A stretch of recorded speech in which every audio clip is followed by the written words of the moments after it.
Welcome back to Creative Format Learning classes. So today we are going to discuss about the solution. Already compound element metal non-metal metalloid के बारे में हम discuss कर चुके हैं. Today we are going to discuss about the solution. When we talk about the solution, what is solution? The mixture of any two and more than two homogeneous substance. जब दो या दो से अधिक सब्सटेंस जो कि होमोजेनस हो, इनकी फेज क्या हो, सिमिलर हो, उसको हम क्या बोलते हैं? मिक्सचर बोलते हैं. मिक्सचर सॉलिड, लिक्विड और गैस, किसी का भी मिक्सचर हो उसे हम क्या बोलते हैं? सॉल्यूशन बोलते हैं. अब जब सॉल्यूशन की हम बात करें तो सॉल्यूशन में solution divided into two component, जिसमें जो मेजर कंपोनेंट है उसे हम क्या बोलते हैं? सॉल्वेंट, और जो माइनर कंपोनेंट होता है उसे हम क्या बोलते हैं? सॉल्यूट. अगर यहां पे हम एक बीकर लें और उस बीकर में 10 ग्राम यानी कि 10 ग्राम क्या लेते हैं? शुगर, और 200 ml यानी कि 200 ml क्या लेती है? वाटर. ये बीकर है, इस बीकर में क्या क्या लिया मैंने? 10 ग्राम आपका शुगर लिया और 200 ml क्या लिया? अब जब हम इनको डिसॉल्व करेंगे तो इनका जो एक होमोजेनस मिक्सचर बनके तैयार होगा उसको हम क्या बोलेंगे? सॉल्यूशन. इस सॉल्यूशन के दो कंपोनेंट होंगे. एक आपका मेजर कंपोनेंट जो होगा वो सॉल्वेंट, यानी कि इस सॉल्यूशन में जो मेजर कंपोनेंट है वो क्या है? वाटर, और जो माइनर कंपोनेंट है जिसे हम सॉल्यूट बोलते हैं, जो घुलता है, उसे हम क्या बोलते हैं? वो यहाँ पे क्या है? 10 ग्राम शुगर. तो ये यहाँ पे सॉल्यूशन के बारे में क्लियर हो गया होगा कि जब दो या दो से अधिक होमोजेनस सब्सटेंस जब एक दूसरे में डिसॉल्व होते हैं तो उसे ही हम क्या बोलते हैं? सॉल्यूशन. सॉल्यूशन के दो कंपोनेंट होते हैं. मेजर कंपोनेंट को हम क्या बोलते हैं? सॉल्वेंट, और माइनर कंपोनेंट को हम क्या बोलते हैं? सॉल्यूट. यहाँ पे एग्जांपल में मैंने शुगर और वाटर के सॉल्यूशन को बताया कि जो वाटर है वो क्या है? आपका सॉल्वेंट है, और जो शुगर है 10 ग्राम, ये क्या है? ऐसा सॉल्यूट काम करती है, और इनके मिक्सचर से जो भी तैयार होगा उसे ही हम क्या बोलेंगे? सॉल्यूशन. अब जब हम सॉल्यूशन की बात करें तो सॉल्यूशन की क्लासिफिकेशन की जब हम बात करें तो सॉल्यूशन की क्लासिफिकेशन यानी कि सॉल्यूशन को 6 कैटेगरी में, 6 कैटेगरी में डिवाइड किया गया है. एक तो ऐसे सॉल्यूशन होते हैं जिसमें solution of gas and gas, जिसमें दोनों सॉल्यूशन जो होंगे यानी कि दोनों जो कंपोनेंट होंगे वो किस फॉर्म में होंगे? दोनों गैस की फॉर्म में होंगे. जैसे अगर हम एग्जांपल में एयर की बात करें तो एयर में जो नाइट्रोजन भी होती है, oxygen, carbon dioxide, noble gases होती हैं. तो ये जो सॉल्यूशन है एयर और एयर का, वो यानी कि जो गैसेस का मिक्सचर है, सॉल्यूशन है, वो किसका एग्जांपल है? Solution of gas and gas. अब इसके बाद दूसरा जो है वो solution of gas and liquid. जब गैस और लिक्विड का सॉल्यूशन हो तो उसे हम क्या बोलते हैं? दूसरा इसका टाइप है, जैसे कि यहाँ पे एग्जांपल में सोडा वाटर. सोडा वाटर में गैस और लिक्विड का मिक्सचर है, यानी कि जो कार्बन डाइऑक्साइड गैस होती है वो सोडा वाटर में होती है. तो यहाँ पे ये जो एग्जांपल है वो किसका है? Solution of gas and liquid. Third example, solution of gas and solid. ऐसे सॉल्यूशन जिसमें गैस है और क्या है, सॉलिड है। गैस और सॉलिड के सॉल्यूशन है, एग्जांपल में आपका स्मोक। जो स्मोक होता है उसमें कुछ सॉलिड पार्टिकल होते हैं और कुछ इसके कुछ पोर्शन इसका होता है gas. Fourth, solution of liquid and liquid. जब सॉल्यूट और आपके सॉल्वेंट जो दोनों हैं वो लिक्विड एंड लिक्विड की फॉर्म में हो, यानी कि जब अल्कोहल और वाटर को जब हम मिक्स करते हैं तो एक सॉल्यूशन जो मिलता है वो किसका, solution of liquid and liquid का एग्जांपल है। नेक्स्ट फिफ्थ जो है वो solution of liquid and solid. जब लिक्विड और सॉलिड दोनों एक दूसरे में मिक्स होते हैं तो वो किसका एग्जांपल है, solution of liquid and solid. जैसे सी वाटर, सी वाटर में क्या पाया जाता है, सॉल्ट पाया जाता है। जब हम उसे सी वाटर को जब हम इवैपोरेट करते हैं तो जो सॉल्ट है वो सॉलिड फॉर्म में हमको ऑब्टेन हो जाता है। तो जो सी वाटर है वो आपका solution of liquid and solid का एग्जांपल। सिक्स्थ एंड लास्ट जो क्लासिफिकेशन है वो solution of solid and solid. Example में ब्रास, जो ब्रास है उसमें दो या दो से ये अधिक यानी कि 3 मेटल का जो कंपोजिशन पाया जाता है तो ये किसका एग्जांपल है, आपका solution of solid and solid. यानी कि सॉल्यूशन तो बना बट इसमें क्या दोनों जो फेज है वो कौन सी फेज है, आपकी सॉलिड फेज जो है वो इन्वॉल्व। इसके बाद कुछ सॉल्यूशन की प्रॉपर्टी होती है जिसके बारे में हम डिस्कस करेंगे। वो प्रॉपर्टी किसी भी सॉल्यूशन के लिए क्या है, इम्पोर्टेंट है। यानी कि कोई भी जो सॉल्यूशन है उसमें वो प्रॉपर्टीज का होना जरूरी है। सबसे पहले अगर प्रॉपर्टी की बात करें, सॉल्यूशन जो है वो कैसा होना चाहिए, ट्रांसपेरेंट होना चाहिए। ट्रांसपेरेंट जो सॉल्यूशन है वो कैसा होना चाहिए, ट्रांसपेरेंट होना चाहिए।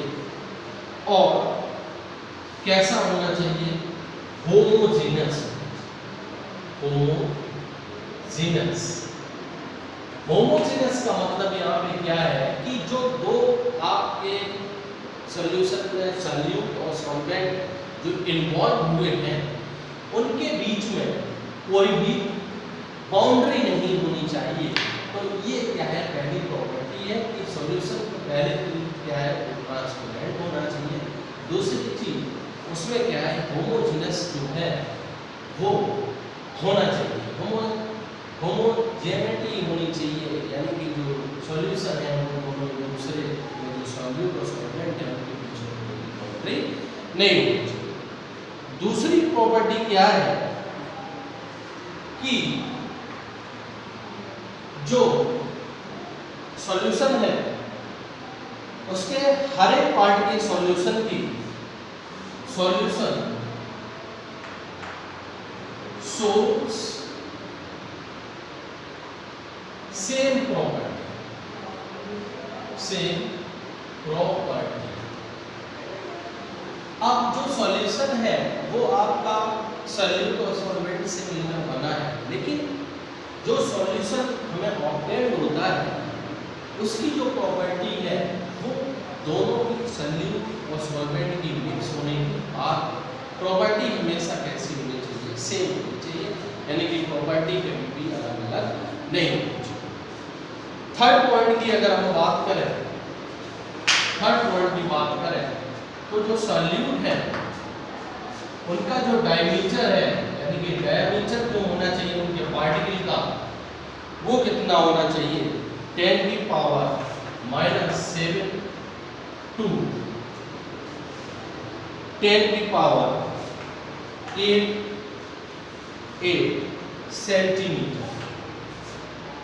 यानी कि जो सॉल्यूट है कोई भी किसी भी सॉल्वेंट में जो सॉल्यूट डिसॉल्व किया गया है उसकी जो प्रॉपर्टी, उसका जो डायमीटर है, उनके जो मॉलिक्यूल्स है उनका जो डायमीटर है वो 10 की पावर -7 से 10 की पावर -8 के बीच में होना चाहिए।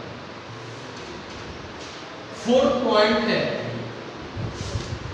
Boiling point of solution commonly higher than the solvent and their freezing point, यानी कि जो बॉइलिंग पॉइंट है वो कैसा होना चाहिए, हाई होना चाहिए, यानी कि जो बॉइलिंग पॉइंट है वो हाई होना चाहिए सॉल्वेंट से, और जो फ्रीजिंग पॉइंट है और प्रेशर है वो कैसा होना चाहिए, यानी कि जो फ्रीजिंग पॉइंट और प्रेशर जो है वो क्या होना चाहिए, लो। तो ये किसी भी सॉल्यूशन की प्रॉपर्टी को डिफाइन करता है कि किसी भी सॉल्यूशन की जो प्रॉपर्टी है वो उनमें क्या क्या होना चाहिए। सबसे पहले ट्रांसपेरेंट और होमोजेनस होना चाहिए, सॉल्यूशन में सेम प्रॉपर्टी होना चाहिए सॉल्यूशन पार्टिकल का, यानी कि जो सॉल्यूट है उनका जो डायमीटर है 10 की पावर -6 10 की पावर -8 होना चाहिए, बॉइलिंग पॉइंट हाई होना चाहिए और फ्रीजिंग पॉइंट कैसा होना चाहिए, लो है। ये कुछ जो है प्रॉपर्टीज थी इसकी सॉल्यूशन की। अब इसके बाद हम डिस्कस करते हैं सॉल्यूशन और मिक्सचर में, सॉल्यूशन और जो मिक्सचर है उनमें डिफरेंस क्या क्या है। तो सॉल्यूशन और मिक्सचर में कुछ डिफरेंस होते हैं। पहली बात अगर हम करें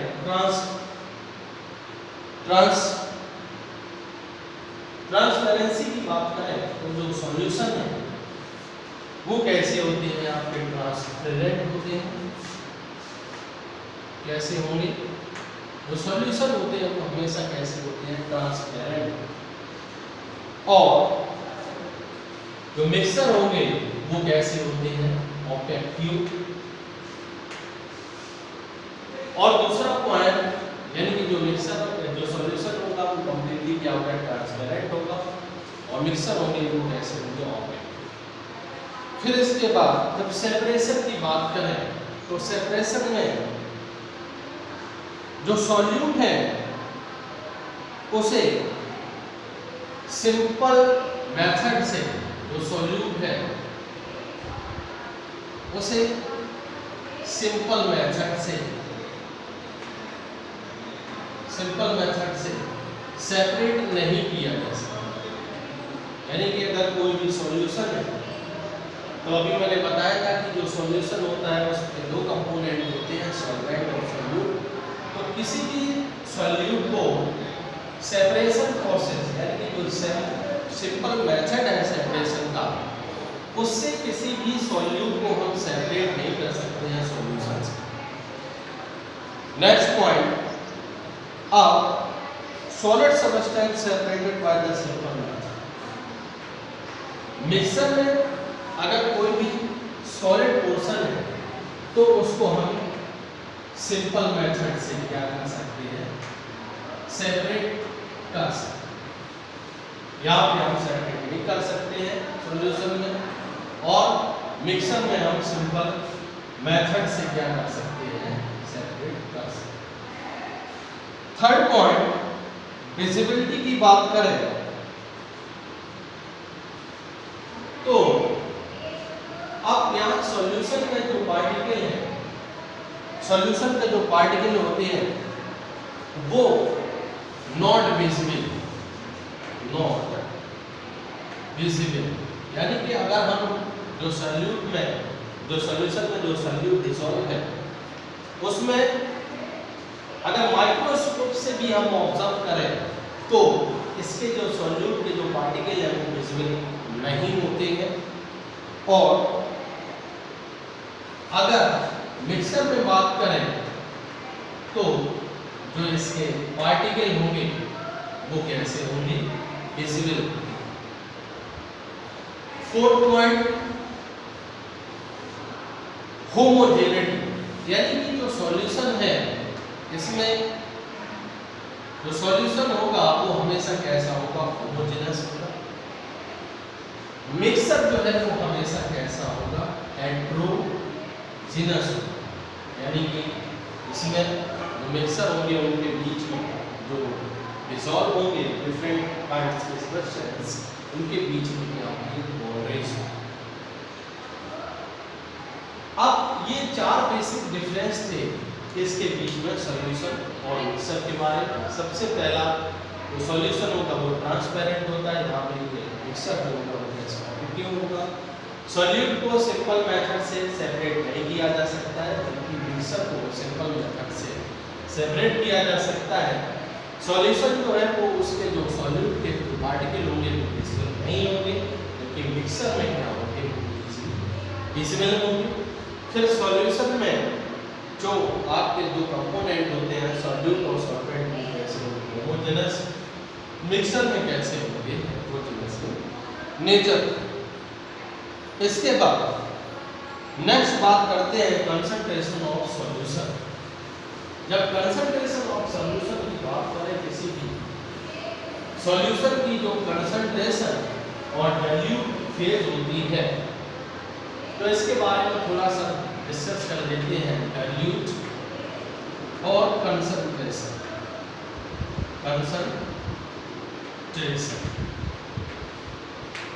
डाइल्यूट की अगर बात करें, कोई भी सॉल्यूशन डाइल्यूट कब होता है, जैसे किसी भी बीकर में 500 ml क्या लिया, वाटर। अब 500 ml में 5 ग्राम हमने क्या शुगर को क्या कर दिया, डिसॉल्व कर दिया।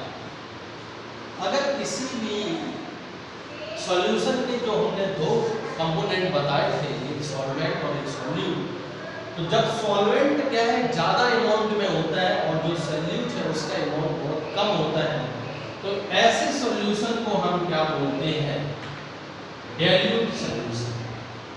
ऐसे सॉल्यूशन को हम क्या बोलते हैं, डाइल्यूट सॉल्यूशन। वहीं पे अगर किसी बीकर में 500 ग्राम क्या ले लें, शुगर, और जो वाटर है वो कितना ले लें, आपका 50 ml, तो ऐसे से जो भी सॉल्यूशन ऑब्टेन होगा, वो कैसा सॉल्यूशन होगा, कंसंट्रेट। यानी कि किसी भी सॉल्यूशन की जो कंसंट्रेशन और जो डाइल्यूशन है वो डिपेंड करता है अमाउंट ऑफ सॉल्यूट। किसी भी सॉल्वेंट में कितना अमाउंट सॉल्यूट का डिसॉल्व है ये डिपेंड करता है, ये बताता है उसके डाइल्यूशन को और कंसंट्रेशन। तो ऐसे हम किसी भी सॉल्यूशन को बता सकते हैं कि कोई भी सॉल्यूशन कंसंट्रेटेड है या फिर डाइल्यूट। नेक्स्ट वीडियो में हम कुछ न्यूमेरिकल के बारे में डिस्कस करेंगे। Thank you so much for watching my video.